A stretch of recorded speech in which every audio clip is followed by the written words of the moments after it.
Bienvenue dans les inspirations de Roséa, le podcast qui célèbre les personnes inspirantes de la vie quotidienne. Ici, je ne vous parlerai pas de célébrités ou de personnalités connues à travers le monde.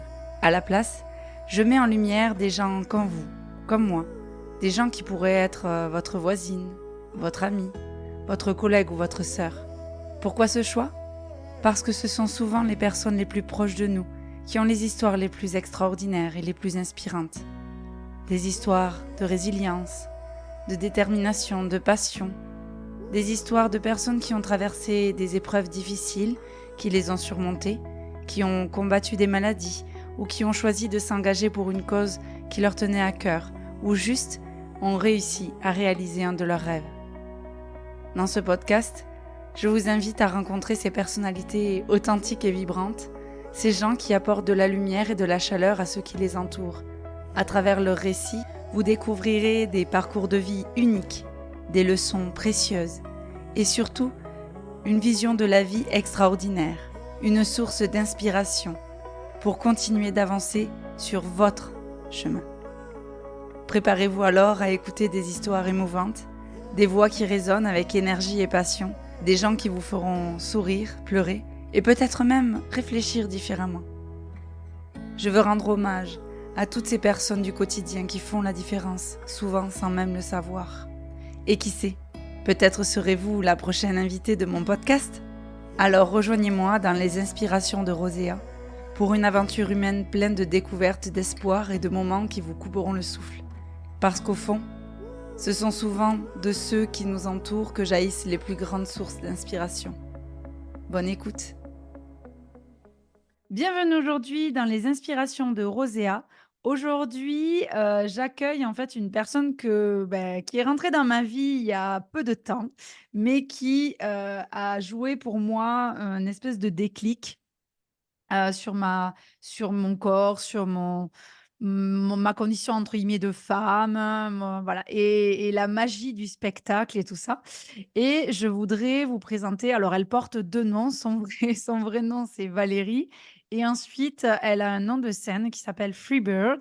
Donc du coup, comment il faut que je t'appelle aujourd'hui?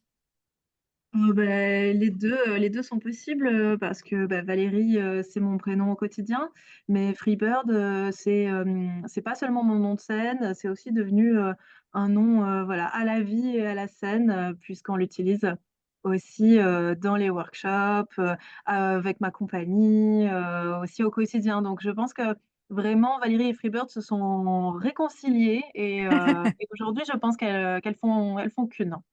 Ben justement, est-ce que tu peux te présenter en quelques minutes, présenter ton parcours, qui es-tu?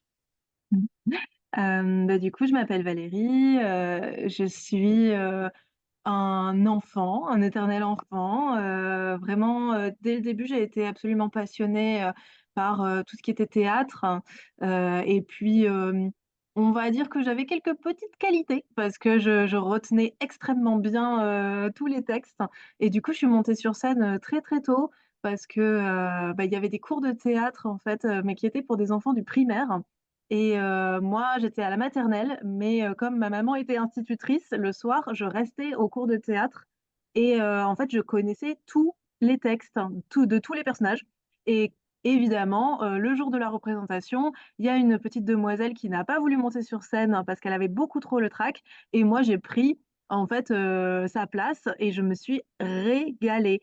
Donc je pense que dès le début, c'était évidemment très, très clair pour moi que je voulais faire du spectacle. Par contre, c'était pas clair du tout pour mon entourage qui, voilà, qui m'a toujours, dit que ça remplit pas un frigo, que c'est pas un vrai métier, et que voilà, c'est pas un choix de carrière, mais on m'a jamais autorisée à faire les 2 vraiment en même temps. C'est-à-dire on m'a jamais dit: «Beh, oui, bien sûr, financièrement, ça sera peut-être un peu compliqué, mais rien ne t'empêche de, faire de l'art très, très sérieusement, tout en, ayant un autre job à côté et puis peut-être que tu verras, ça évoluera». J'ai toujours vraiment eu l'impression qu'il fallait, choisir. Oui. Donc c'est pour ça que j'ai fait, des études, universitaires, parce que ma deuxième passion après l'art, c'est l'humain. Donc je suis devenue psychologue et c'est très D'accord. rigolo puisque, ce sont mes études de psychologie qui m'ont mis sur la voie, du burlesque Oui, parce Je qu'en fait, suis outre le fait que tu es déjà montée sur scène, en fait, ton métier de cœur et de passion, c'est le burlesque.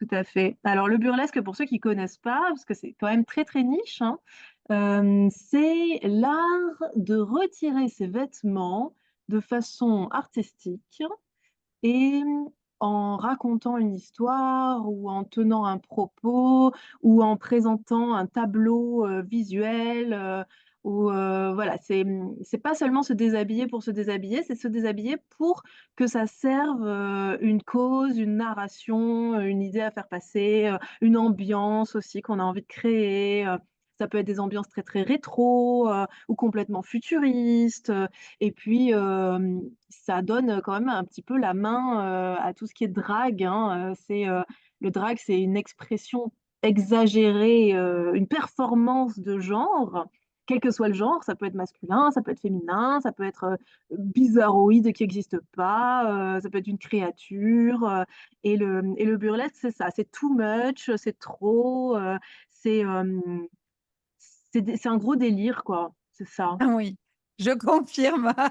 Depuis que j'ai mis le pied dedans, ouais, ouais, c'est vraiment génial. En fait, on peut être, qui on veut et quand on veut. Enfin, c'est vraiment, tu disais, que tu étais une éternelle enfant et je trouve que c'est la partie la plus intéressante dans le burlesque parce qu'on se maquille, on se déguise et on adopte en fait un personnage, et je trouve ça extraordinaire, quoi. Donc du coup, comment donc tu as découvert le burlesque dans quand? Et ben, j'ai découvert le burlesque, parce que j'avais une malle à costume chez moi et que du coup, j'ai toujours, adoré jouer à me déguiser et à incarner des personnages. Mais plus sérieusement, je suis tombée dans la marmite très jeune, hein, quand même. Quand j'avais 18 ou 19 ans, j'ai vu une affiche, c'était à Montpellier, et du coup, je savais pas du tout ce que c'était le burlesque, j'avais aucune idée, mais l'affiche était très jolie. Ouais, C'était pour les cours de Zaza Popine, du coup, qui donne encore des cours à Montpellier dans la Boardwalk Factory.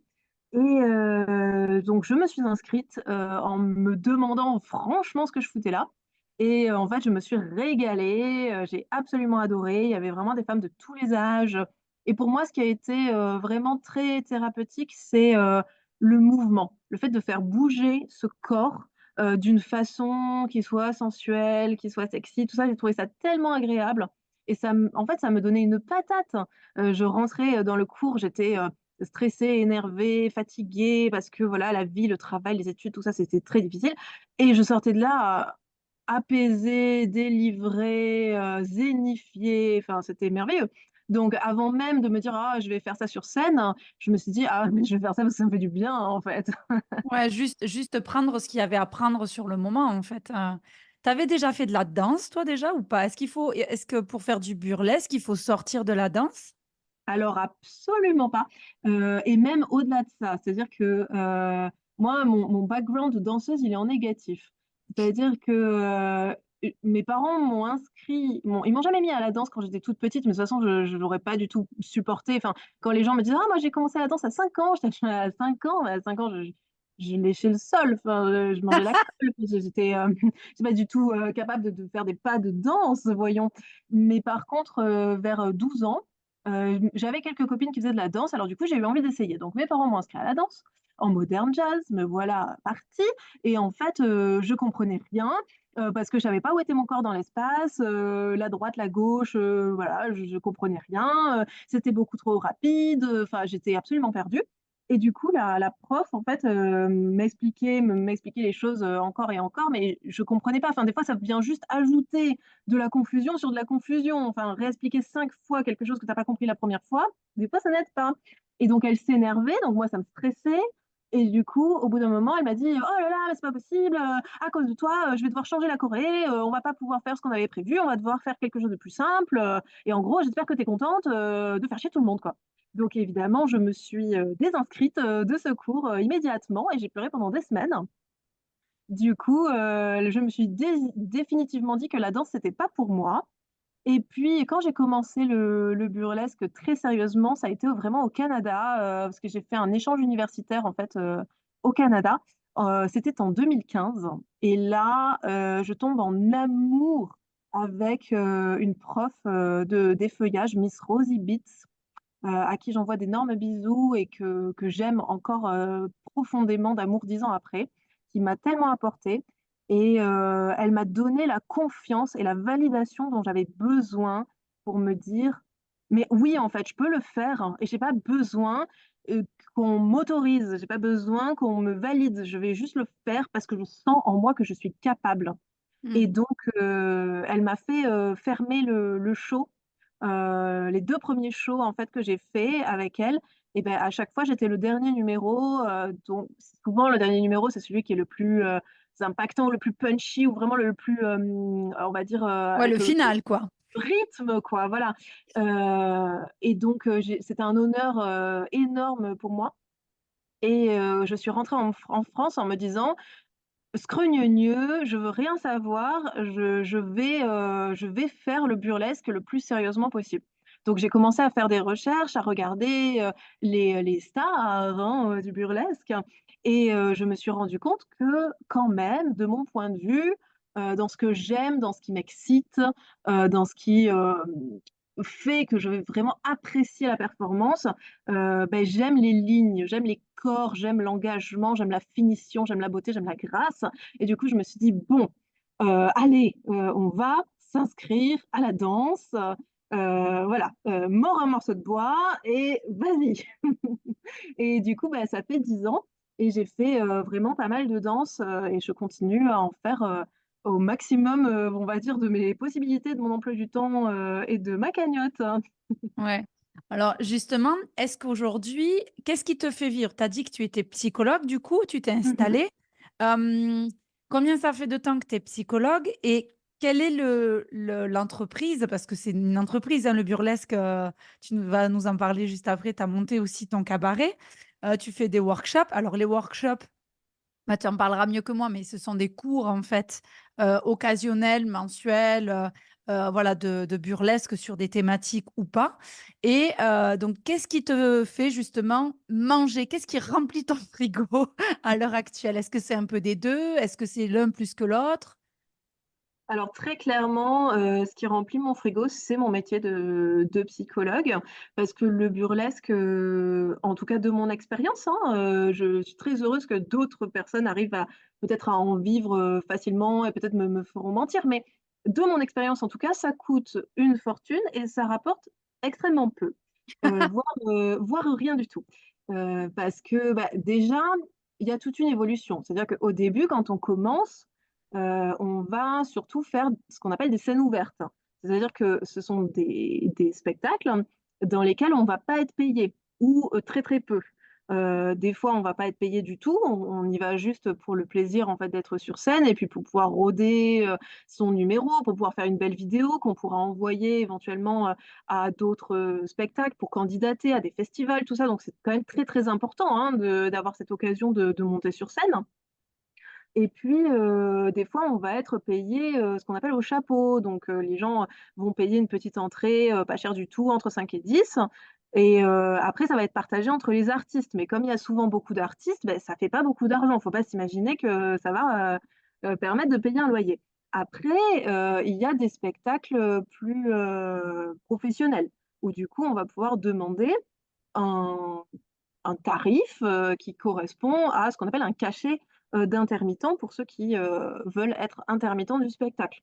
Donc, pour ceux que ça intéresse, le cachet minimum, c'est 80 € net, mais comme il faut déclarer, ben, en fait, on double tous les prix et 80 €, moi, je trouve que c'est vraiment pas beaucoup du tout. Mmh. Donc, moi, quand je paye mes artistes, je veux les payer au moins un cachet à 100 € net.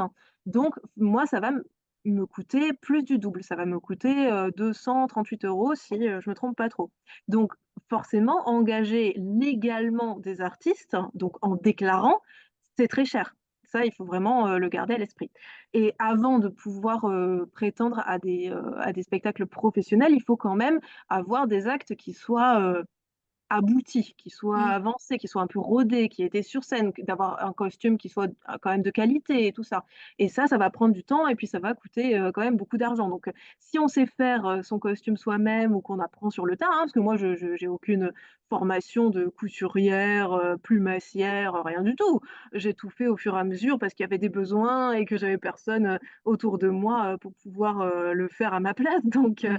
j'ai appris, petit à petit. Mais si on ne sait pas faire son costume et qu'on n'a pas forcément envie de se lancer, dans, de l'apprentissage, on peut payer quelqu'un qui va, faire son costume et ça peut coûter très, très cher parce que c'est des choses qui sont faites à la main, qui sont, des créations, uniques, originales. On n'a pas Oui. forcément envie de monter sur scène avec un costume que tout le monde a. Bien J'ai pas sûr. envie qu'il y ait quelqu'un dans le public qui dise: «Ah bah tiens, j'ai exactement le même ensemble de lingerie». Ben non, enfin, je veux que ça soit unique et puis surtout, c'est très technique le burlesque parce qu'il faut retirer ses vêtements sur des accents de la musique. Donc, il faut que ce soit, des choses qui se retirent très facilement. On Mmh. peut pas, entre guillemets, «galérer». Mmh. Oui, oui, Donc bah, oui, oui, bien sûr. Mmh. on Ouais. va construire un vêtement en plusieurs parties avec, souvent, des boutons ou des snaps, des scratchs, des nœuds, tout ça qui Les vont, aimants. des aimants, qui vont s'enlever le plus facilement et le plus rapidement possible pour que ça soit très, très propre. Et puis donc moi, en fait, ce qui s'est passé, c'était que pendant 5 ans, on va pas mentir, j'ai galéré. Je dirais même que, artistiquement parlant, j'ai pourri sur place. Mmh. Tel un vieux fruit sur un arbre dont personne ne veut. J'ai fait de mon mieux, je suis allée faire quand même des petites scènes à droite à gauche. J'ai surtout envoyé ma candidature à beaucoup, beaucoup d'endroits et j'ai rencontré beaucoup de monde et tout, mais c'est pas évident, hein, c'est un milieu, il faut connaître, et il faut avoir un peu ses entrées. Puis bon, au début, ce qu'on propose, c'est pas forcément, révolutionnaire non plus, hein. Donc vraiment les 5 premières années, ça a été très compliqué, et puis surtout, je me produisais toute seule et après je me suis dit: «Mais tout seul, on vend pas un spectacle, on vend Ouais. un acte». Donc si on se met à plusieurs, on peut vendre un spectacle et du coup, on n'est pas obligé d'aller voir des producteurs de spectacles pour leur demander de nous mettre dans leur Dans spectacle. le On peut spectacle. directement aller démarcher des lieux. Mmh. Et c'est comme ça que m'est vue l'idée de la production et puis c'est aussi, ma rencontre avec, mon chéri, mon amoureux, actuel, Tony, qui m'a énormément aidée, sur, tout ce qui est extrêmement difficile pour moi, l'administratif, la compta, enfin voilà, moi j'ai l'esprit créatif, je sais où je veux aller et puis lui, il sait comment on va faire pour aller Mmh. là. Ouais, ouais, ouais, c'est vrai que c'est un spectacle, comme tu disais, c'est, c'est pas que, des paillettes et des plumes, quoi. C'est tout un travail derrière qui fait que le spectacle est de qualité. Enfin, moi, j'ai vu le tien et vous êtes plusieurs dans la troupe et le cabaret, Freebird, il est juste incroyable et par rapport à d'autres cabarets, c'est clair que le côté où la précision, la qualité des costumes, comme tu dis, et tout, quasiment tout est fait main et tout. Donc, du coup, c'est vrai que là, ça donne vraiment le côté waouh, le côté spectaculaire et tout. Donc, enfin, franchement, je vous mettrai le lien dans la vidéo, enfin, sous la vidéo. Il est vraiment exceptionnel, voilà, le spectacle. Et donc, du coup, tu as le cabaret, depuis quand il est sur pied? Alors, en fait, c'est vraiment pendant le confinement que je me suis dit: «Là, c'est plus possible, il faut faire quelque chose». Parce qu'avant le confinement, malgré tout, même si je vous expliquais que c'est très difficile et tout, j'avais toujours eu la chance d'avoir quelque chose de prévu relativement. J'avais pas de très longues périodes avec absolument rien, pas de spectacle, pas de scène ouverte, pas d'occasion de faire quoi que ce soit. Je me disais toujours: «Ah allez, bon, là, ça va être un peu long, mais dans 2 mois, il va y avoir tel truc, allez, après du coup, il y aura telle autre chose, ah bah, ça y est, on va être au réveillon. Bon, bah, vu que j'ai un petit peu de temps, autant préparer un nouveau costume ou un nouveau numéro». Et là, le covid arrive et il y a plus rien. Il y a plus rien d'un côté, artistique et en même temps, le besoin, il a jamais été aussi fort. Mmh. Parce que l'art, c'est la vie. Je sais qu'on nous a, expliqué qu'on était non essentiels, mais moi, j'ai la preuve qu'on l'est. Parce Oui. que, à cette époque-là, je travaillais en tant que psychologue, hein, dans une maison de retraite et une maison de retraite, pendant le covid, c'est quand même, un endroit où on n'a pas du tout envie d'être, hein, faut pas se leurrer. Les gens étaient confinés, pas seulement dans la maison de retraite, mais ils étaient confinés dans leur Dans leur chambre. chambre. Donc ils l'avaient beaucoup plus mauvaise que nous tous, qui nous plaignions. À la limite, on était confinés chez nous, mais on avait plusieurs pièces, hein. Donc eux, ils étaient littéralement dans En 12 prison. m², Ouais. en prison, c'est ça. Et puis il y a des gens, ils avaient pas la capacité de se souvenir, qu'ils étaient censés rester dans leur chambre. Mmh. Donc ils se promenaient quand même, comme ils auraient fait tous les jours et on était obligés de leur dire: «Non madame machin, il faut retourner dans votre chambre». «Mais pourquoi?» Donc c'était une atteinte à la liberté, fondamentale Mmh. des personnes qui était, énorme et surtout, le moral des troupes était quand même pas au beau fixe. Et puis, ce qui apporte de la vie dans un EHPAD, c'est, les visites des gens de l'extérieur, famille et autres et tout ce qui est festif, les événements, les animations, les choses comme ça. Mais comment vous voulez faire des animations si chaque personne est dans sa chambre? Mmh. Et donc j'ai vu mes collègues en fait, qui, ont refusé de mourir intellectuellement, et qui se sont dit: «Beh, merde, on va faire des trucs». Donc ils sont venus avec des déguisements qu'ils ont rapportés de la maison, et ils se baladaient dans les couloirs en Blanche-Neige, en Trop rigolant. génial! Ouais, ouais et du coup, les personnes, elles étaient à leur porte et elles avaient un petit spectacle à regarder et je me suis dit: «Mais oui, mais bien sûr, mais c'est ça, en fait, c'est maintenant, on y va» et donc j'ai pris tous les costumes que j'avais à la maison, j'ai tout ramené, et on a fait 4 spectacles, de cabaret, en Le fait, couloir. 2 couloirs exactement. Bah, le 1er, il était au balcon, on a appelé ça la fête au balcon parce que les gens, du coup, regardaient depuis leurs fenêtres et moi, j'étais dans le jardin. Et après, on a eu, la possibilité de se rassembler quand même dans les, parties communes et du coup, on a fait le spectacle dans la grande salle, ou dans le jardin. Ils regardaient à travers les portes vitrées et en fait, ils étaient tellement heureux, ils étaient tellement contents de d du cœur qu'on y avait mis, parce qu'on s'y est mis tous ensemble avec tous les collègues, de l'attention. C'était un vrai acte de rébellion, en fait. On s'est dit: «Mais on va pas se laisser manger, on va pas se Mmh. laisser mourir. Enfin, il faut de la joie, de la joie, de la joie et de l'amour» Mmh. et c'est les plus beaux compliments d'ailleurs que j'ai jamais reçus, hein. J'ai une dame qui m'a dit: «J'étais en enfer et le paradis s'est ouvert devant mes yeux quand je vous ai vu». Enfin, Ouais. qui sur cette planète Ouais, ouais. Ouais, a ouais. déjà reçu un compliment comme ça? Et donc là, je me suis dit: «Il faut que je produise mes propres spectacles, en fait. C'est sûr». C'est parti et j'ai racheté beaucoup de costumes en fait pendant cette période parce qu'il y a beaucoup de cabarets, d'ailleurs c'est très, très triste, mais de Qui cabarets ont qui ont fermé? fermé, Mmh. qui ont mis la clé sous la porte, qui s'y retrouvaient plus financièrement et du coup qui ont vendu en fait pas mal de matériel. Donc j'ai racheté, tout ce qui me semblait, intéressant et j'ai fait mon petit stock et à partir de là, j'ai commencé à recruter des artistes et moi, j'ai une façon un petit peu particulière de recruter des artistes. J'ai pas recruté, les gens qui avaient, le meilleur CV, le plus d'expérience, ou le pédigré de je sais pas quoi. J'ai recruté des gens qui m'avaient touchée, des gens que j'avais vus sur scène et qui m'avaient fait ressentir, une émotion, intense. Mmh. Et dans le lot, il y avait des personnes, débutantes, il y avait des personnes qui étaient moins, qui étaient plus, expérimentées, mais on s'en foutait parce que c'était des vrais passionnés, des gens qui vivaient pour l'art, en fait. Mmh. Et ensemble, pendant 6 mois, on a travaillé et on a monté, du coup, notre premier spectacle qui s'appelle Patronne. C'est Mmh. un mélange, de chant, de danse, de burlesque évidemment, mais il y a aussi du cirque, il y a des acrobaties, il y a de la Mmh. pole La dance, il pole y a du dance, ouais. Mmh. drag, drag queen, drag king, et plus encore. Ouais, non, c'est vraiment magique et d'ailleurs, tu m'avais raconté une anecdote comme quoi il y avait une petite fille qui avait vu votre spectacle et qui t'avait dit: «Mais vous êtes une petite fée?» Oui, oui, elle m'a demandé très, très sérieusement si j'étais une fée, et moi je me vois en fait dans les yeux de cette gamine, hein, parce que quand j'étais petite, vraiment enfin je suis pour le coup, souvent on me dit: «Il faut pas lâcher la main de son enfant intérieur». Là, je suis complètement connectée à mon enfant intérieur. Petite Valérie de 6 ans serait très, très satisfaite, hein, de ce que je fais maintenant parce que je fais exactement la même chose, mais juste avec plus de temps, plus de compétences et plus de budget. Ouais, non, non, puis même, je veux dire, C'est, comment te dire que l'enfant intérieur, lui, ce qu'il veut, c'est exalter la joie, c'est rigoler, jouer et c'est exactement même si tu as une part de responsabilité, il faut vendre ton spectacle, il faut faire nourrir tes artistes et tout, mais il y a cette, communion, cette entraide et c'est très humain d'être j'ai jamais vu un spectacle, tu vois, où il y avait autant d'humanité et de solidarité entre les artistes et ça s'est vu, enfin, c'était vraiment exceptionnel, quoi.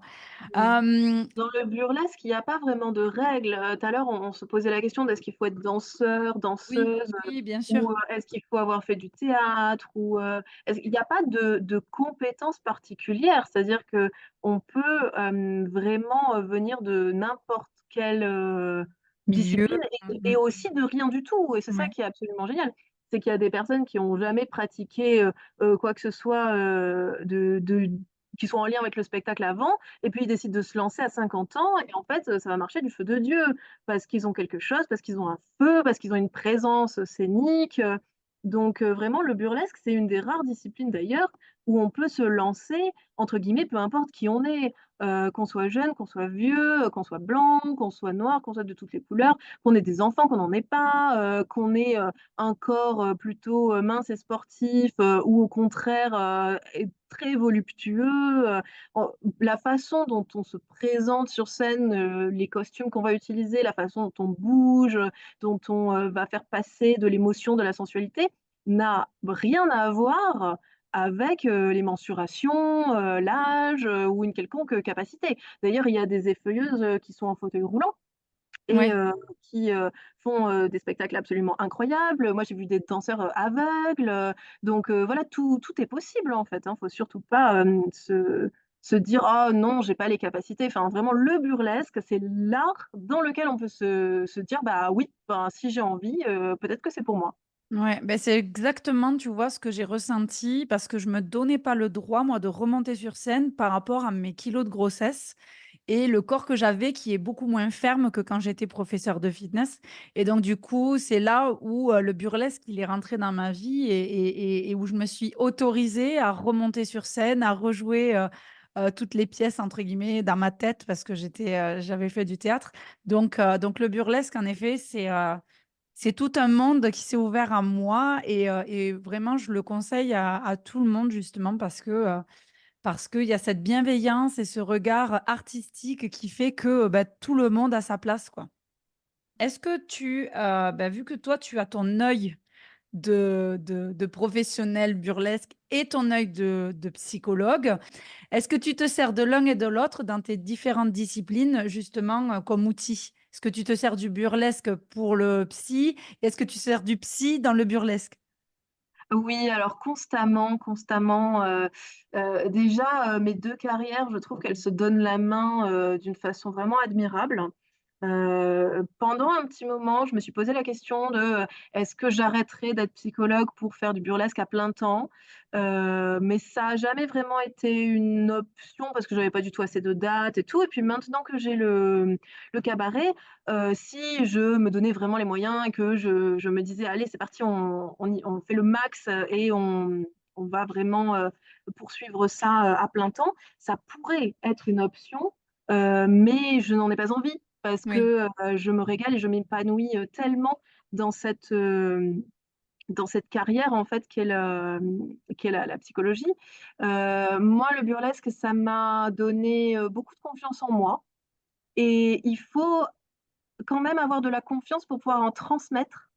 Moi, je sais que j'ai énormément de patients dont c'est quasiment le problème principal, en fait, hein, Mmh. peu importe tous les challenges, qu'ils doivent, affronter dans leur vie, leur gros souci, c'est qu'ils n'ont pas confiance en eux et du coup, la psychologie, c'est quelque chose vraiment, que j'utilise, au quotidien donc c'est aussi, quelque chose qui va beaucoup m'aider, à avoir de bonnes relations, que ce soit avec, les personnes, qui prennent les workshops, que ce soit, avec, les personnes de la troupe, parce que, le burlesque, c'est quelque chose qui va vraiment taper dans l'intime, qui va vraiment, vous toucher, on peut pas être inauthentique, hein.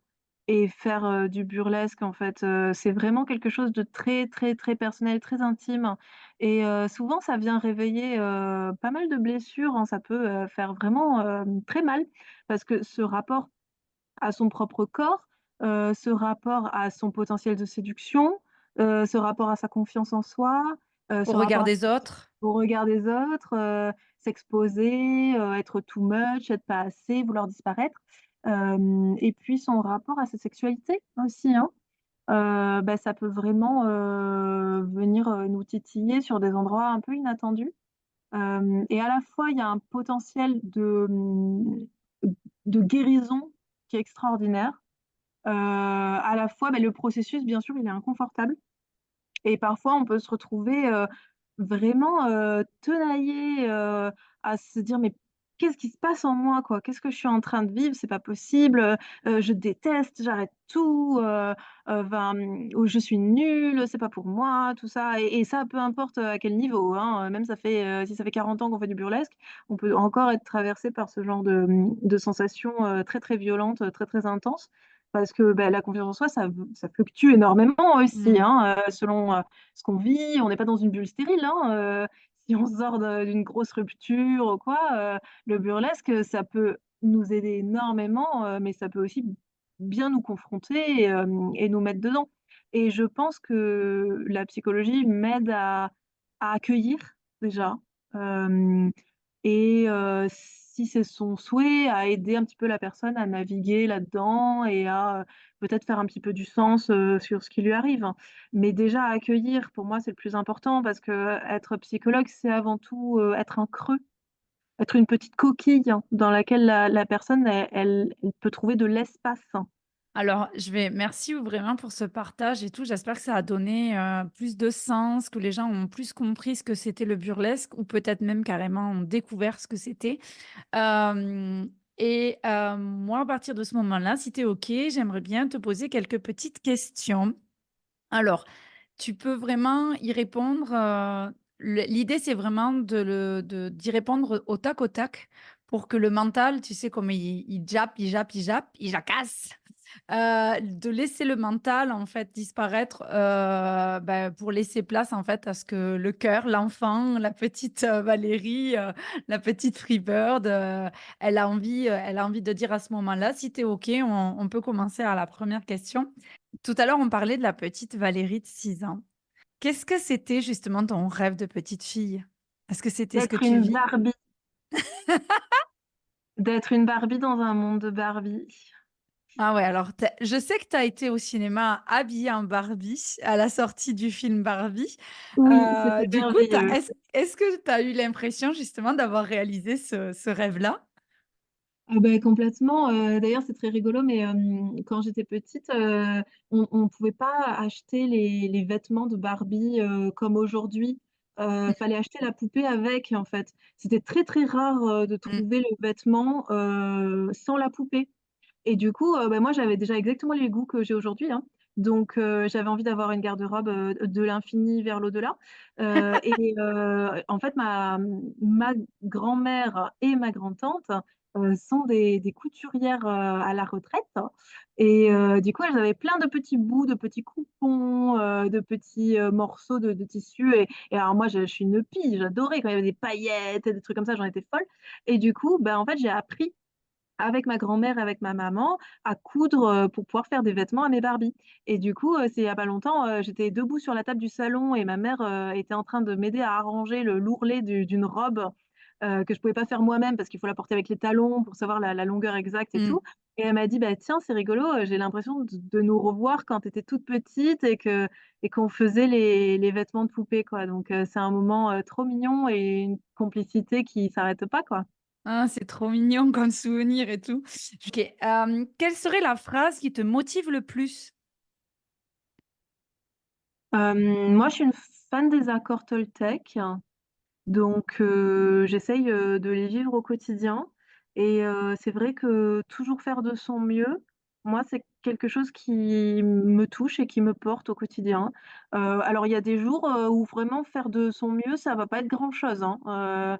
Très sincèrement, quand on est vraiment, au 36e dessous, moi déjà je me dis: «Beh, j'ai pas fait de mal aujourd'hui, c'est déjà vachement bien. Peut-être que je suis restée en pyjama à manger des céréales devant la télé toute la journée, mais au moins j'ai pas mis mon poing dans la gueule de quelqu'un et Ouais, ça, c'est ouais. génial. Bah, après voilà, chacun fait de son mieux au quotidien et à chaque instant donc c'est vrai que c'est les accords Toltec, ça peut aussi, mettre un petit pied à l'étrier sur le fait, voilà de se laisser porter sur une vague de bienveillance envers les autres, mais surtout envers soi-même, quoi. Tout à fait et c'est vrai que je suis, un de mes principaux défauts slash qualités, hein, c'est que je suis perfectionniste, hein, donc c'est bien parce que ça m'aide à me pousser, à me dépasser, à faire plus, à faire mieux et cetera, mais ça peut aussi être un petit peu étranglant Mmh. Mmh. Te mettre beaucoup de pression et tout ça, quoi. et Ouais. puis m'empêcher de m'inhiber en fait, par exemple, ça fait 6 ans que je fais de la pole dance et c'est seulement cette année, que j'ai, fait un petit numéro de pole dance que j'ai finalement montré dans une petite démo de rien du tout. Donc c'est quand même un truc de fou de se dire pendant toutes ces années, je me suis dit que j'étais pas assez bonne et que c'était pas possible et tout alors que, Mmh. à partir du moment où on a pris 5 cours de pole dance, on peut tout à fait, monter un petit machin et montrer, enfin il y a pas de niveau Mmh. requis pour que ce soit regardable en fait, hein, Ouais, mais j'apprends. on se met justement beaucoup de pression par rapport à, sur le jugement, qu'est-ce qu'ils vont penser les autres? Mais rien que ne serait-ce que moi j'ai toujours, je dis toujours le pire des juges, c'est nous-mêmes. Ah bah, c'est sûr et mais j'apprends à me foutre la paix quand même, hein, D'accord. on se on s'entend mieux. Ouais, c'est ça. On est en thérapie tous les 2. Est-ce qu'il y a une personne, alors, une personnalité, un personnage de fiction, vivant, décédé ou peu importe, est-ce qu'il y a une personne qui t'inspire ou qui t'a déjà inspiré dans ta vie? Pour moi, la première personne, c'est mon amoureux, parce qu'il est là, à chaque instant. Il a une patience, absolument dingue, quand on dit: «Oh merci de me supporter», c'est vraiment ça, il me supporte et je lui tire mon chapeau parce que c'est pas évident tous les jours. Et puis, voilà, il m'apporte tellement de générosité, de bienveillance, de douceur, que c'est extrêmement précieux.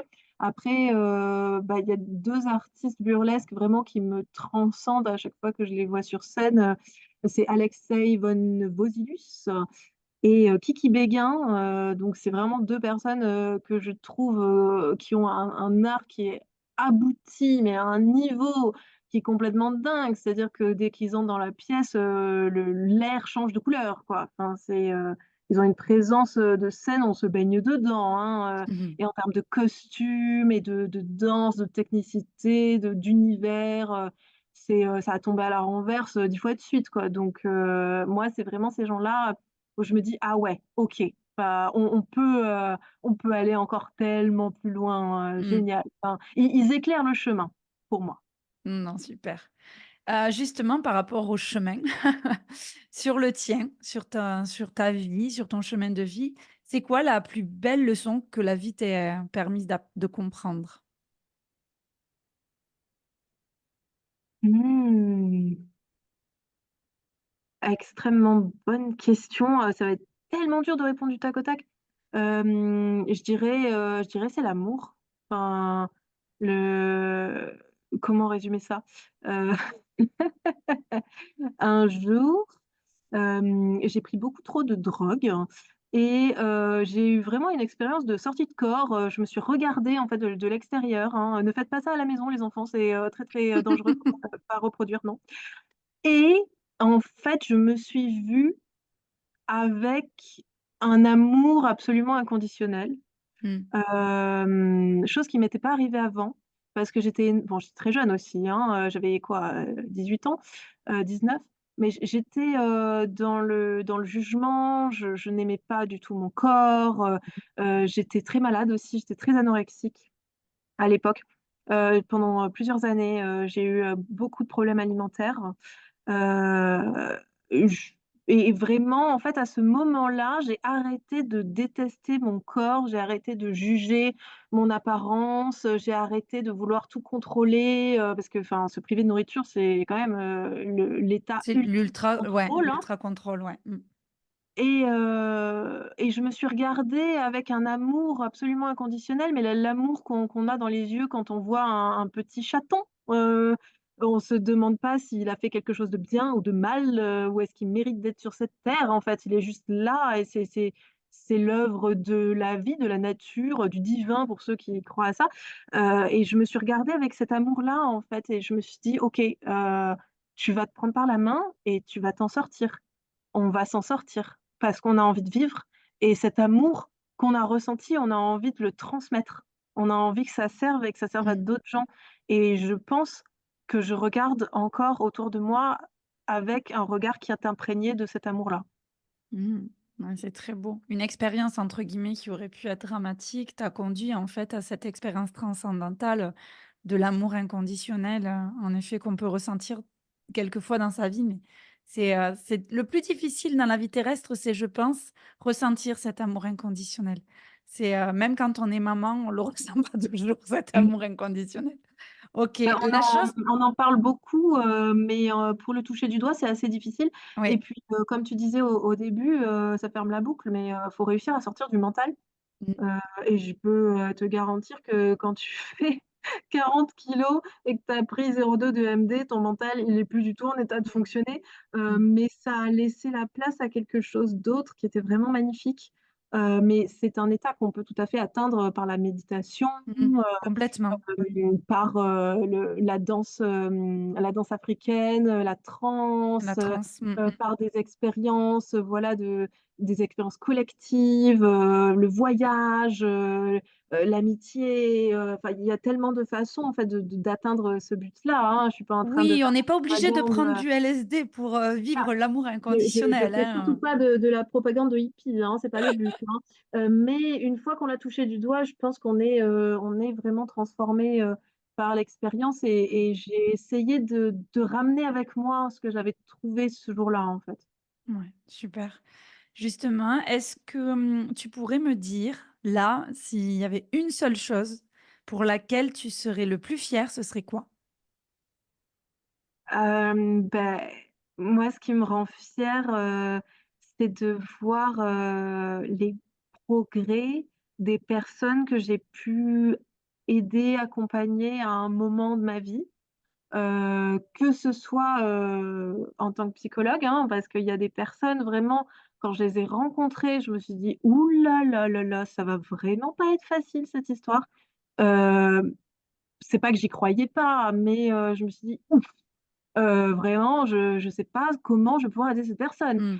Et en fait, bah, voilà, avec, beaucoup d'amour, avec de la confiance, avec de la patience et pas à pas et tout et aujourd'hui, je vois à quel point ils ont repris leur vie en main, à quel point ils font des choses extraordinaires que j'aurais jamais cru possibles et ça, je trouve que c'est un don, absolument merveilleux et dans le cabaret, c'est un peu pareil, je trouve que l'équipe qu'on a actuellement on a tous progressé énormément, ils sont incroyables, ils sont passionnés, ils ont les crocs, ils ont faim, et puis ils ont su, en fait, sublimer, toutes les petites miettes que j'ai pu leur envoyer. Ils en ont fait, quelque chose, ils en ont fait une pièce montée et je trouve ça, incroyable, en fait, d'avoir pu contribuer, d'avoir, voilà, pu servir un petit peu de tuteur, à ce plant de tomates, merveilleux, quoi.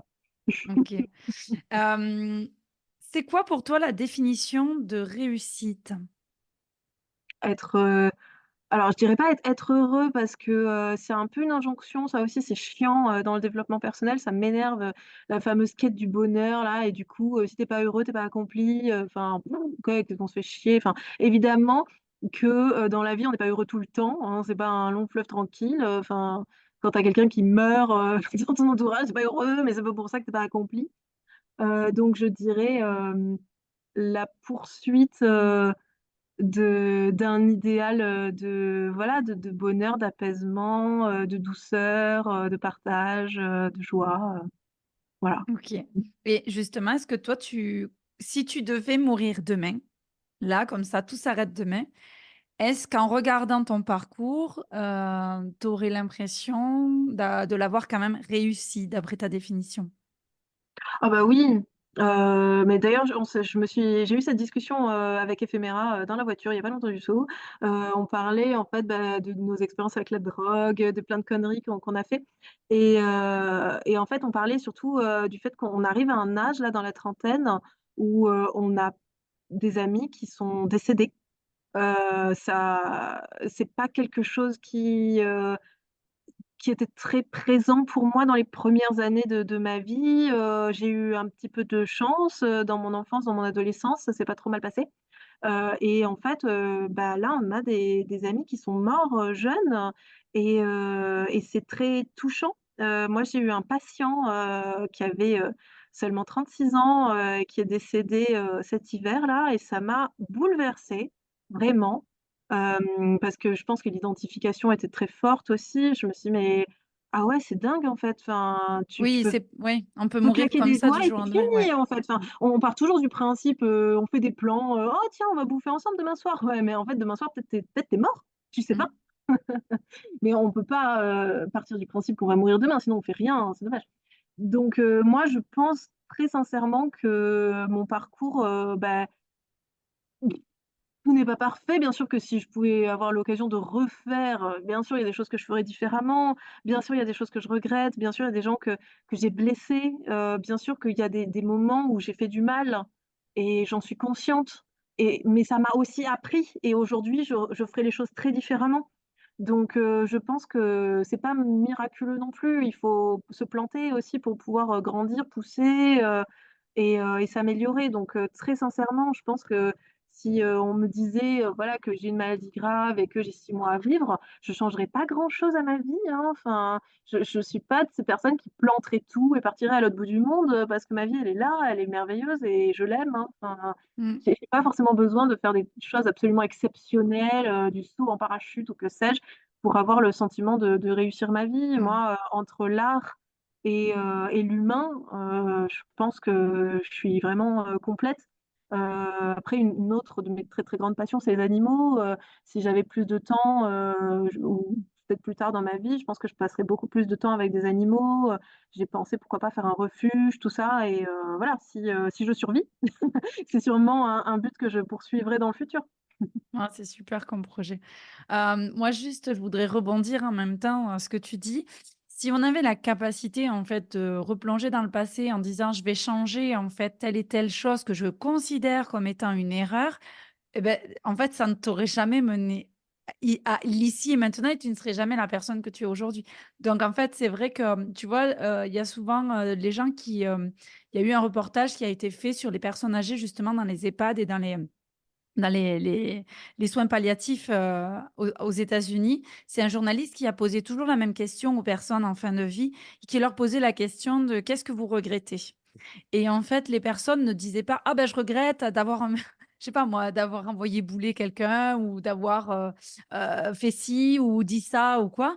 La seule chose que les personnes à 98 ont répondu dans «Qu'est-ce que vous regrettez?» c'est de ne pas m'être accompli, de ne pas avoir fait ce que j'avais envie de faire Mmh. et donc C'était du coup, aussi une génération qui était très, contrainte, oui, hein. bien sûr, Ils bien n'avaient bien pas sûr. les possibilités qu'on avait aujourd'hui. Enfin, moi, Mmh. si j'étais née à l'époque de mes grands-mères, j'aurais déjà, 5 ou 6 marmots, à l'heure actuelle et mes priorités seraient bien autres. Ou pas, peut-être que tu aurais tout envoyé bouler et tu serais devenue, la future Édith Piaf. Je te dis peut-être, tu vois? Qui On sait? ne saura jamais qui sait? On ne saura jamais. OK, autre question. De quoi as-tu besoin le plus au quotidien? Je dirais de temps, d'espace. Moi, je suis quelqu'un qui apprécie beaucoup la solitude et j'ai besoin de m'entendre penser. Donc avoir, un espace pour moi, pour pouvoir étaler tout mon bordel, réfléchir, mettre les mains dans la matière, tout ça, avoir de l'espace pour ma créativité, en fait. Et j'ai OK. beaucoup de compassion, pour tous les artistes, parisiens ou dans toutes les grandes villes qui vivent dans des endroits tout petits, tout petits, tout petits, ou qui sont en coloc à 50 000 et tout. Moi, je pense que ça me serait très, très difficile, parce que j'ai besoin de de m'étaler et d'explorer ma créativité dans la matière, en fait. Très souvent, quand je commence un costume, je sais absolument pas ce que je vais faire, mais c'est seulement quand je touche, les trucs et ça se fait au fur et à mesure et tout, enfin donc Comme une j'ai besoin toile. de Ouais, comme une toile, comme une peinture ou une sculpture. Exact. Hem, quel est le choix le plus difficile que tu aies eu à faire dans ta vie? mmh. Bah, choisir ce que je voulais étudier peut-être, parce que moi je suis très passionnée par énormément de choses. Et j'avais envie d'étudier autant la philosophie que la médecine, que la psychologie, que le stylisme. Mais j'ai vraiment beaucoup hésité entre, la fac de psycho et une école de stylisme.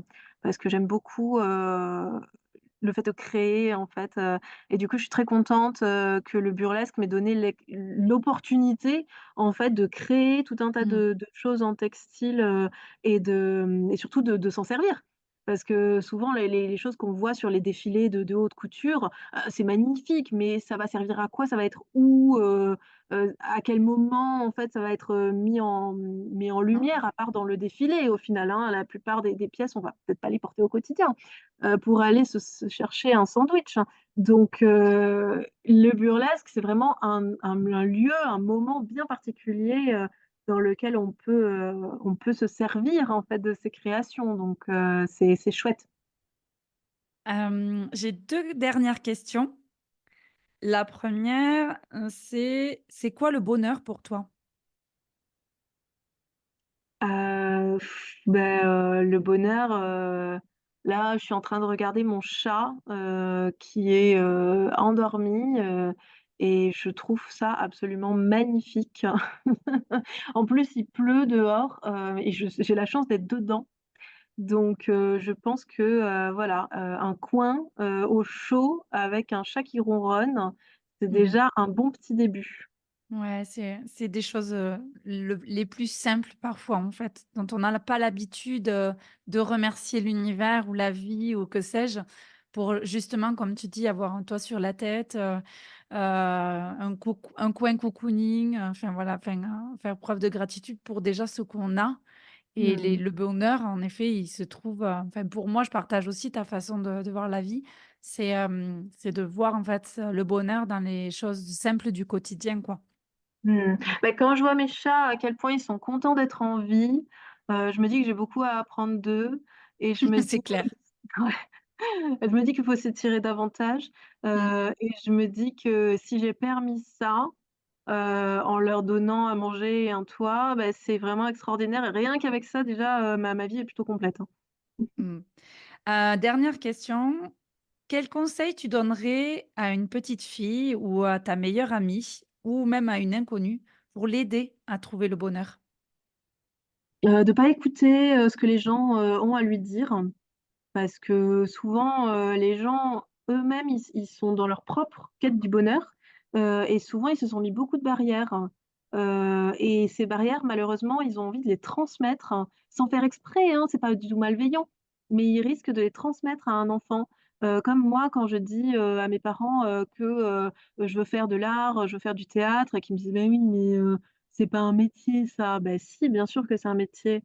Heu ou quand je voulais aller en école de stylisme, on m'a dit: «Ah mais tu sais, il y en a très, très peu qui réussissent, hein. Si tu es pas, dans les, 5 meilleurs, sur 500, tu as aucune chance».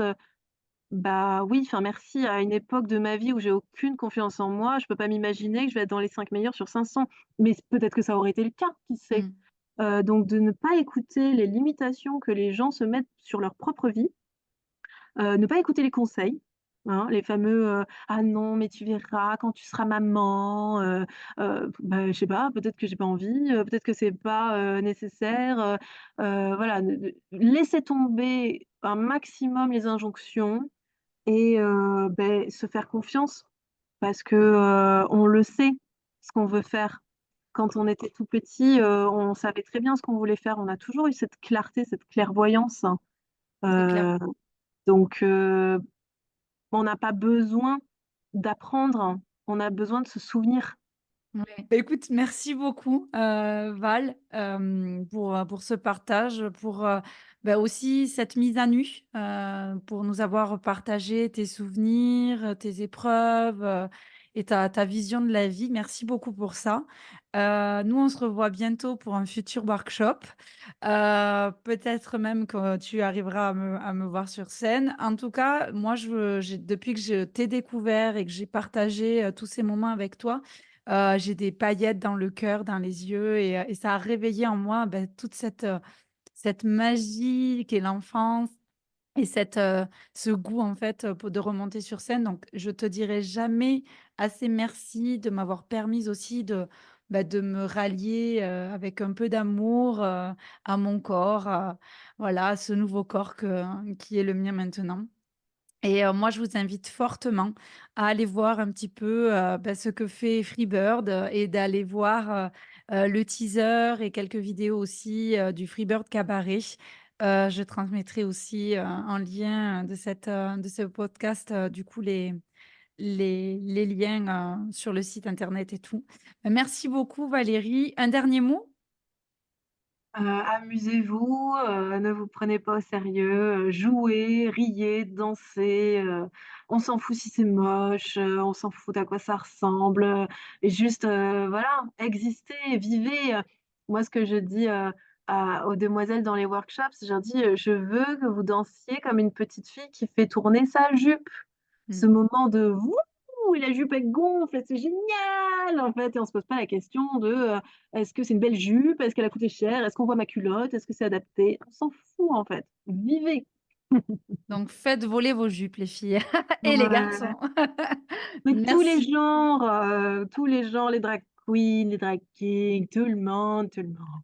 Ben, en tout cas, je voulais juste rebondir sur, sur les vidéos que tu as postées pour le festival burlesque de ce week-end. La moustache te va très bien, je te l'avais déjà dit, mais ça te va très bien. Je vous remercie beaucoup et je vous dis au mois prochain pour le prochain podcast. Allez, salut.